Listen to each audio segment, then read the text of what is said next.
Hi எல்லாருக்கும் வணக்கம். இன்றைக்கி நம்ம என்ன பார்க்க போறோம்னா ஃபிஷ் ஃப்ரை எப்படி பண்ணுறதுன்னு தான் பார்க்க போகிறோம். இந்த மாதிரி ஃபிஷ் ஃப்ரை வந்து எந்த ஃபிஷ்ஷில் வேணாலும் பண்ணிக்கலாம். இந்த ஃபிஷ்ஷில் தான் அப்படி பண்ணணும்னு இல்லை.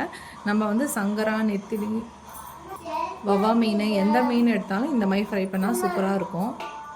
அதுக்கு வந்து ஃபஸ்ட்டு பார்த்திங்கன்னா வந்து இஞ்சி பூண்டு பேஸ்ட்டு சேர்த்துக்கலாம். நீங்கள் வந்து மீனுக்கு தகுந்த மாதிரி இஞ்சி பூண்டு பேஸ்ட் சேர்த்துக்கோங்க.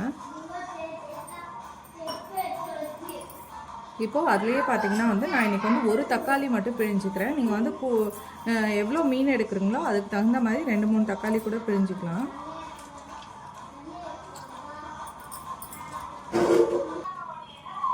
இந்த மாதிரி நல்லா பிழிஞ்சிக்கோங்க. தக்காளியோட ஜூஸ் மட்டும் கீழே வந்தால் போதும். தோல் வந்து 1-2 சின்ன சின்னதாக இந்த மாதிரி விழ தான் செய்யும். அதெல்லாம் ஒன்றும் பிரச்சனை இல்லை. இந்த மாதிரி ஜூஸை நல்லா கையை வச்சு பிழிஞ்சிக்கோங்க. இப்போ பார்த்தீங்கன்னா வந்து தேவையான அளவு உப்பு சேர்த்துக்கலாம்.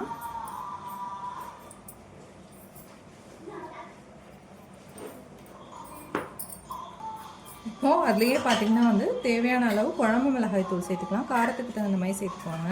நான் பசங்க சாப்பிட்றவங்க கொஞ்சம் கம்மியாக தான் சேர்த்துருக்கேன். குழம்பு மிளகாய் தூளுங்கிறது பார்த்திங்கன்னா வந்து சாம்பாருக்கு புளிக்குழம்புக்கு யூஸ் பண்ணலாம். அந்த குழம்பு மிளகாய் தூள் யூஸ் பண்ணிக்கோங்க.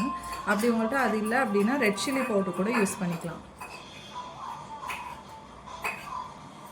இப்போ பார்த்திங்கன்னா வந்து நம்ம இவ்வளோ தான் பொருள் சேர்க்குறோம். ரொம்ப சிம்பிளாக பிசைஞ்சிடலாம்.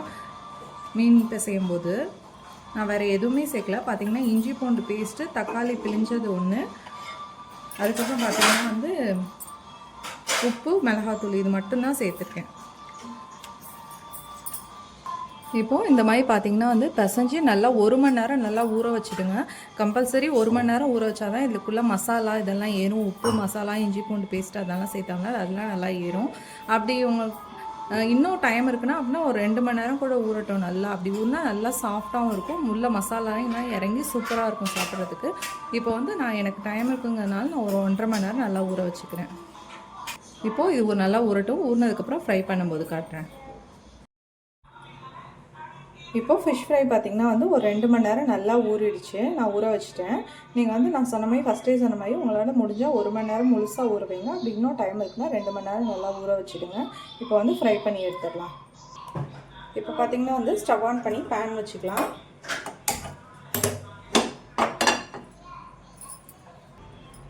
இப்போது பேன் நல்லா ஹீட் ஆகிட்டு எண்ணெய் சேர்த்துக்கலாம். நான் ரொம்ப டீப் ஃப்ரை பண்ணல, ஷாலோ ஃப்ரை தான் பண்ணுறேன். இப்போது எண்ணெய் பார்த்திங்கன்னா நல்லா ஹீட் ஆகிட்டு இப்போ வந்து ஒரு மீனாக போட்டுடலாம்.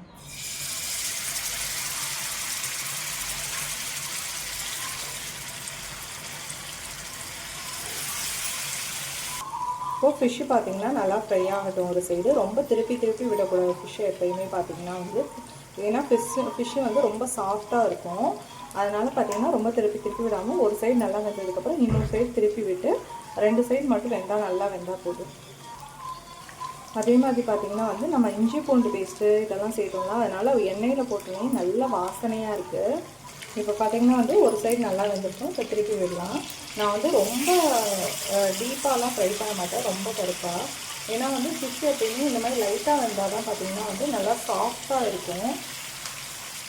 ரொம்ப கருப்பாக எடுத்துட்டோன்னா வந்து ரொம்ப மொறுமொறுன்னு ஆகிடும். சாஃப்ட்னஸ் இல்லாமல் மொறுமொறுன்னு ஆகிடும். ஃபிஷ் எப்பயுமே ரொம்ப சாஃப்டாக இருக்கும். நம்ம குழம்புலையே பார்த்திங்கன்னா வந்து ஒரு லாஸ்ட்டு ஒரு 5 to 10 மினிட்ஸ் தான் போடுவோம். அதே மாதிரி ஃபிஷ் ஃப்ரை எண்ணெயில் பொரியும் போது பார்த்திங்கன்னா ரொம்ப மொறுமொறுன்னு ஆகிடாமல் ஃப்ளஷ் வந்து சாஃப்டாக இருக்கணும். பார்த்திங்கன்னா இந்த மாதிரி கலர் இருந்தாலே நல்லா வெந்திருக்கும். ஃபிஷ் எப்பயுமே சீக்கிரமாக வெந்துடும் எப்பயுமே எல்லாத்தையும் விட.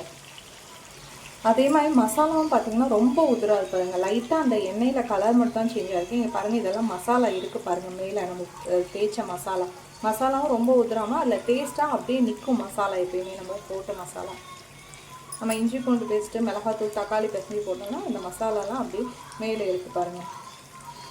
அதே மாதிரி ஸ்டவ் பார்த்திங்கன்னா மீடியம் ஃப்ளேம்லேயே வச்சுக்கோங்க, பெருசாக வச்சுக்காதீங்க. ஏன் சொல்கிறதுனா மீன் வந்து கருத்து போயிடும், வேகாது உள்ள.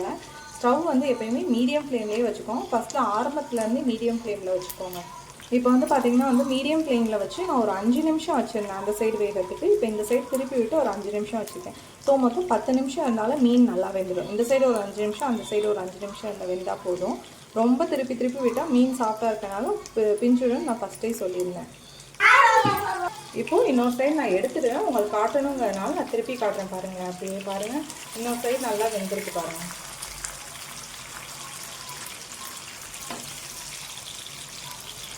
இந்த சைடு நல்லா வெந்துருச்சு பாருங்கள்.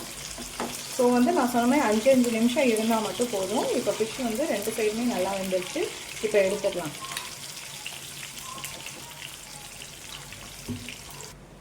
இப்போது இன்னும் அடுத்த செட் போட்டுக்கலாம் ஃபிஷ்ஷை.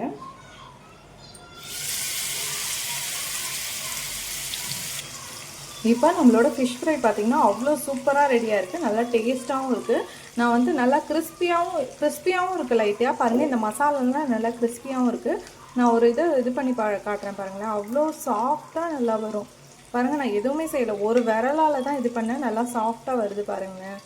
இந்த மாதிரி நல்லா சாஃப்டாக இருக்கும். 2 மணி நேரம் ஊற வச்சதுக்கும் நான் ரொம்ப டீப் ஃப்ரை பண்ணாமல் இருந்தால் இந்த மாதிரி சாஃப்டாக வந்துடும்.